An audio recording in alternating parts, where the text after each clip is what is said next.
los hechos, la fe y nuestra experiencia. Tema 6. La certeza de nuestra salvación. Tercera parte. En la entrega de hoy continuaremos con el tema de la certeza de la salvación, analizando otros versículos que le dan respuesta a muchos argumentos esgrimidos por aquellos que aún no están seguros. Hay algunos que dicen: yo sé que si uno confía en lo que el Señor Jesús ha logrado en la cruz, es salvo, pero yo no siento nada. ¿Acaso somos salvos de una manera tan sencilla? Hermanos, la Biblia no dice: a vosotros los que creéis en el nombre del Hijo de Dios, os doy sentimientos de felicidad para que sepáis que tenéis vida eterna. Si la Biblia dijera esto, uno no sería salvo si no tuviera tales sentimientos. Pero la Biblia afirma: estas cosas os he escrito a vosotros, los que creéis en el nombre del Hijo de Dios, para que sepáis que tenéis vida eterna. Primera de Juan 5:13. Estas cosas. ¿Qué son estas cosas? Son las palabras contenidas en la Biblia, las palabras del Padre. Sabemos que tenemos vida eterna y que somos salvos, no por la manera en que nos sentimos, sino porque la palabra de Dios así lo dice. La Biblia afirma que los que hemos creído en el Señor Jesús somos salvos. Por tanto, con toda seguridad somos salvos. Si Dios afirma que somos salvos, ciertamente lo somos, ya sea que sintamos que somos salvos o no. Nosotros creímos en el Señor Jesús y la sangre de Jesús lavó nuestros pecados. Por tanto, somos salvos porque la palabra de Dios así lo asegura. Por ejemplo, supongamos que un individuo es tan pobre que no puede solventar todos sus gastos y tiene que vivir padeciendo sufrimientos extremos. Así que decide escribir una carta pidiéndole ayuda a uno de sus amigos, quien vive holgadamente. Después de algunos días, al no recibir respuesta, tal vez piense que su amigo lo menosprecia y que no está dispuesto a ayudarle. Por lo tanto, su corazón se llena de ansiedad. Cuanto más piensa en ello, más improbable le parece que su amigo vaya a brindarle ayuda. Entonces, él decide contarle estas cosas a sus vecinos. Algunos de sus vecinos le dicen que un verdadero amigo tiene la obligación de ayudar y que sin duda alguna su amigo no dejaría de cumplir con tal obligación. Otros tal vez le digan que esto no es necesariamente así, debido a que nos encontramos en una era muy despiadada. Así pues, al escuchar palabras alentadoras, esta persona se regocija, pero cuando escucha comentarios desalentadores, se angustia. Al día siguiente, este individuo recibe a un mensajero portador de la respuesta de su amigo. Mientras abre el sobre, su corazón da saltos, pues no sabe si esa carta contiene alguna promesa. Después de leer la carta, él le grita a su familia: todo está resuelto. Mi amigo me dice en su carta que de ahora en adelante él cubrirá todos nuestros gastos. ¡Qué bueno! Esta situación finalmente se decidió. Ya no importa si otros piensan que la situación es alentadora o no. Mi amigo ha declarado personalmente que él habrá de asumir todas las responsabilidades que contraje. Ahora puedo vivir en paz. ¿Acaso no hay muchos creyentes que son como este pobre hombre? Qué pena que tantos hijos de Dios presten atención a lo que dicen otras personas y a sus propios sentimientos. Tales creyentes un día avanzan y el otro retroceden. Tal como este pobre hombre obtuvo la certidumbre después de haber recibido las palabras de su amigo, los hijos de Dios también obtienen tal certeza cuando la palabra de Dios les es impartida. Dios mismo afirma que si creemos en Jesucristo, habremos de ser salvos. Él mismo dijo esto y por tanto todo está resuelto. ¿De qué podríamos preocuparnos ahora? ¿Qué importancia podríamos darle a nuestros propios sentimientos? ¿Qué valor podrían tener las ideas que los hombres opinen al respecto? Si Dios afirma que somos salvos, eso es suficiente. Su palabra es el veredicto final. Puesto que Dios, según su gracia, nos ha declarado su fidelidad, debemos aceptar su palabra sin tener ninguna duda al respecto. Quizás algunos respondan, probablemente lo que dice sea cierto, pero me temo que mi fe no sea perfecta y por tanto no puedo ser salvo. La única distinción que la Biblia establece es entre creer y no creer. La Biblia no sabe lo que es una fe incompleta. Debemos entender que nuestra fe en el Señor Jesús no constituye mérito alguno. Nada más lejano de la verdad. Creer es recibir. Juan 1:12. Juan 3:16 afirma que Dios nos dio a su Hijo. Cuando le recibimos, todo está hecho. Uno es el que da y otro es el que recibe. Esto no tiene nada que ver con ningún mérito de parte del pecador. La salvación es efectuada íntegramente por el Señor Jesús. ¿Quién entre nosotros no es un pecador? Todos estábamos muertos en nuestros delitos y pecados. Éramos dignos de lástima. Entonces el Espíritu Santo vino a nosotros e hizo que nos percatáramos de nuestros pecados. Cuán terrible es el castigo por el pecado. Uno no puede sino temblar cuando contempla el porvenir.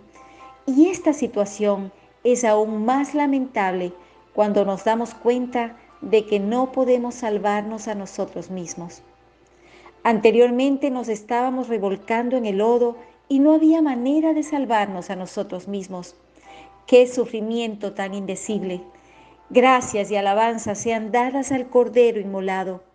Él vino y murió por nosotros en la cruz. Él tomó el lugar que nos correspondía por ser pecadores. Nos amó y se entregó a sí mismo por nosotros. Siendo aún pecadores, Él murió por nosotros. Él efectuó la obra de salvación. Al morir proclamó, consumado es. Juan 19:30. Cuán preciosa es esta palabra. Oh Señor, nunca podré agradecerte lo suficiente por tu inmensa gracia. Creer en el Señor Jesús se refiere simplemente a cierta disposición de parte de nosotros, pecadores desamparados y miserables, a ser salvados por el Señor. Él vino a salvarnos y cuando estamos dispuestos a ser salvos, todo está resuelto. No es cuestión de una fe completa o incompleta.